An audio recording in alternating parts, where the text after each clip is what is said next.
বিসমিল্লাহির রহমানির রহিম। মাননীয় চেয়ারম্যান, সম্মানিত জাতীয় স্থায়ী কমিটির সদস্যবৃন্দ, জাতীয় নেতৃবৃন্দ এবং দেশে বিদেশ থেকে আগত সাংবাদিক ভাই ও বোনেরা, আসসালামু আলাইকুম।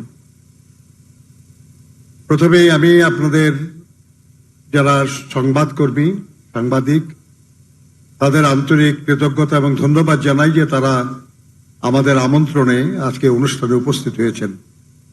এই প্রথম জনগণের সামনে আপনাদের মাধ্যমে উপস্থিত হয়েছেন এবং তার বক্তব্য রেখেছেন। আমরা আশা করব যে আপনাদের মাধ্যমে তার বক্তব্য দেশের জনগণের প্রতি, বিশ্ববাসীর প্রতি তার আহ্বান আপনারা দেশ এবং বিদেশে সবখানে ছড়িয়ে দেবেন। আপনারা বিগত নির্বাচনে সারা দেশে দায়িত্ব পালন করেছেন, নির্বাচনের খবর সংগ্রহ করেছেন, দেশে বিদেশে সর্বত্র আপনার সেটা জানিয়েছেন।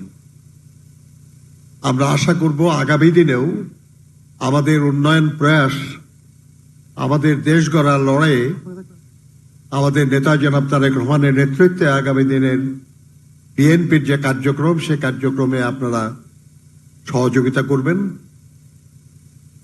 সমর্থন জানাবেন। আমি পুনরায় আমাদের এই প্রেস ব্রিফিংয়ে উপস্থিত হওয়ার জন্য আমাদের বিদেশি সাংবাদিকবৃন্দ এবং আমাদের দেশের সাংবাদিকবৃন্দকে আন্তরিক কৃতজ্ঞতা এবং ধন্যবাদ জানাই। We are especially grateful to our journalists coming from abroad to cover the 13th parliamentary election in Bangladesh, and we thank you very much for attending this briefing. Thank you and goodbye.